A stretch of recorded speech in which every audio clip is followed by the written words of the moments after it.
Samajwadi party के प्रदेश के अध्यक्ष और हमारी पार्टी के महाराष्ट्र के नेता अबू आसिम आजमी साहब के बुलाने पर हम सब लोग इस रोजा अफ्तारी पे शामिल हुए हैं। मैं उनका धन्यवाद देता हूं, आभार प्रकट करता हूं और जितने भी साथी उनके आए थे मैं उन सबको मुबारकबाद भी देता हूं। हमारे देश की सबसे बड़ी पहचान यही है, यही हमारी हिंदुस्तानियत है कि हम एक दूसरे के त्योहारों में शामिल होते हैं, हम एक दूसरे की खुशियां बांटते हैं। ये त्योहार ऐसे हैं जहां हमें एक दूसरे से गले मिलने का मौका मिलता है। अभी कुछ दिन पहले होली का त्योहार निकला है जिसमें रंगों से मिठाई बांट करके और गले मिल करके हम लोगों ने त्योहार मनाया। और आने वाले समय में ईद आ रही है, उसमें भी मिठाई सिवई खा करके हम एक दूसरे से गले मिलकर के एक दूसरे को मुबारकबाद देते हैं। यही हमारे देश की सबसे बड़ी पहचान है, यही हमारी मिली जुली संस्कृति है, यही हमारी गंगा जमनी तहजीब रही है, यही हमारा आपस का प्रेम, व्यवहार, सम्मान और एक दूसरे के प्रति आदर, यही हमारी हिंदुस्तानियत को और मजबूत करता है। आज हिंदुस्तानियत पर सबसे ज्यादा सवाल खड़े हो रहे हैं, इसलिए हम सबको मिलजुल करके जो हमारी संस्कृति रही है, परंपरा रही है, हम त्योहार मनाएं, एक दूसरे से गले मिलें, एक दूसरे के कार्यक्रमों में शामिल हों।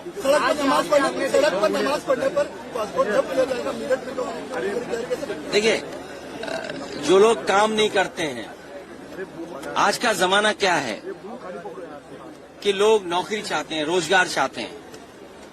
जो लोग काम नहीं कर पाए हैं, जो नौकरी नहीं दे पाए, रोजगार नहीं दे पाए, जो आज एलपीजी नहीं दे पा रहे हैं, और एलपीजी का उत्तर प्रदेश के लोगों ने तो नया नाम निकाला है, लापता गैस। ये लिक्विड पेट्रोलियम गैस नहीं, लापता गैस है। और न केवल गैस बल्कि डीजल, पेट्रोल और चीजें महंगी होती चली जा रही हैं। और जो ये सपना दिखा देते हम विश्व गुरु बनेंगे, हमने विश्व गुरु बनने का मौका खो दिया। अगर भारतीय जनता पार्टी जिस समय युद्ध होना था उस समय अमेरिका और ईरान को समझाने में कामयाब हो जाते तो ना ईरान का इतना नुकसान होता, ना इतनी जाने जाती, और ना ही अमेरिका को ये दबदबा बनाना पड़ता, भारत हमारा विश्व गुरु बनकर के आता। लेकिन अजीब लोग हैं, हर मौका खो देते हैं। अब सोचिए रुपया कहाँ पहुंचेगा, सेंसेक्स कहाँ जा रहा है। और इन्होंने मेक इन इंडिया का सपना दिखाया था। मुझे नहीं पता महाराष्ट्र में कितनी जंग लगी होगी जो ये शेर बनाया था एक इन्होंने, लेकिन यूपी में तो जंग लग गई।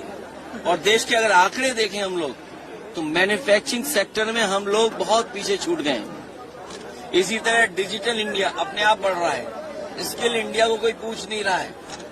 और जो सरकार ने तमाम योजनाएं चलाई थी, जब योजनाएं नहीं हैं और नहीं जनता तक पहुंच रही हैं, इसीलिए धार्मिक बातों को और धार्मिक पाबंदियां लगा करके, नफरत फैला करके, दूरी बना करके और अपना रुतबा दिखा करके लोगों को गुमराह करना चाहते हैं।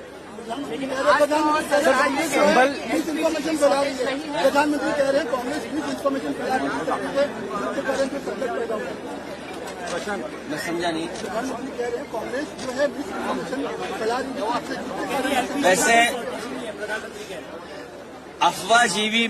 अफवाहजीवी भारतीय जनता पार्टी में सब शामिल हैं। और याद रखना, भारतीय जनता पार्टी राजनीतिक दल नहीं है, ये गैंग है,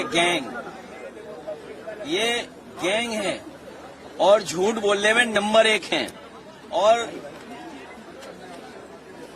कब कब झूठ बोला है इन्होंने, नोटबंदी से कहा भ्रष्टाचार खत्म हो जाएगा, जीएसटी से कहा कि व्यापार अच्छा हो जाएगा, और सबको लाइन में लगाया कोविड में।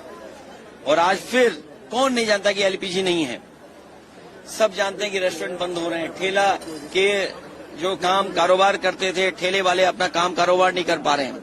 छोटा मोटा कारोबार करते थे, रेस्टोरेंट चलाते थे, होटल चलाते थे, वो सब बंद हो रहे हैं।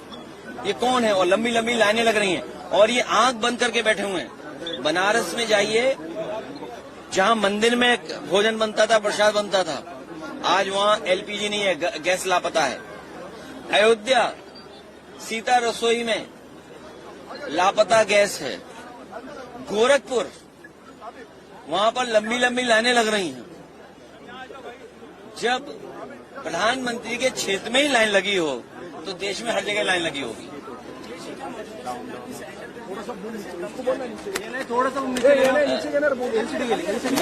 मैं वो शब्द नहीं ढूंढ पा रहा हूँ कि मैं क्या कहूँ, लेकिन सच्चाई ये है कि भारतीय जनता पार्टी के सबसे बड़े प्रधान सांसद जी ने विश्व गुरु बनने का मौका छोड़ दिया है।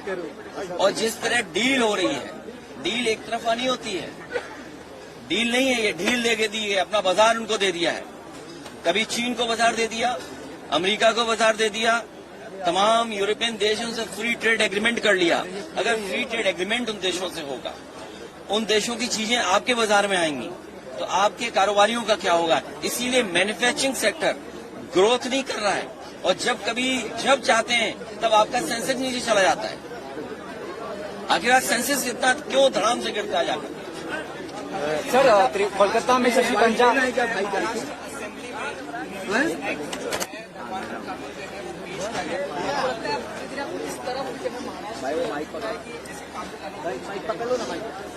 मैंने आपसे कहा कि Bharatiya Janata party religious as per ही चुनाव लड़ती है, रिलीजियस एज पे ही काम करती है।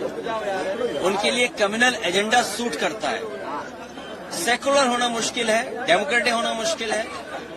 और सबसे बड़ा सवाल यह है कि भारतीय जनता पार्टी ने बाबा साहब भीमराव अम्बेडकर जी का संविधान और संविधान के तहत आरक्षण और आरक्षण के तहत जो हक और सम्मान मिलता था वो छीना है।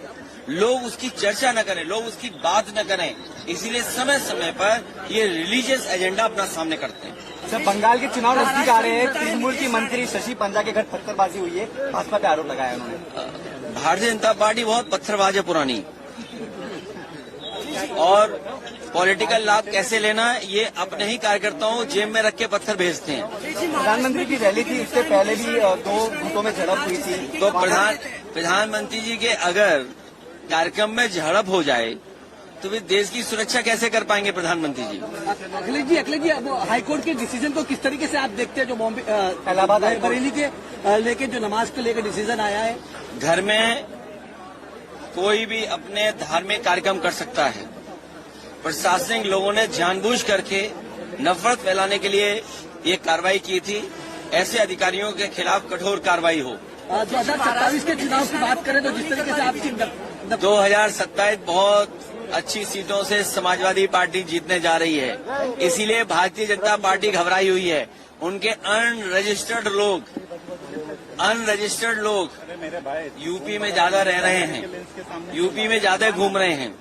उन्होंने अपनी स्टेट छोड़ दी है। अनरजिस्टर्ड लोग, अंडरग्राउंड लोगों ने उत्तर प्रदेश में ठिकाना बना लिया है। आप जानकारी करना, आपके प्रदेश में कम, हमारे प्रदेश में ज्यादा निवास हो रहा है। सर, मुख्य चुनाव आयोग के खिलाफ इम्पीचमेंट मोशन लाया हम गया उसके है। पक्ष में हैं।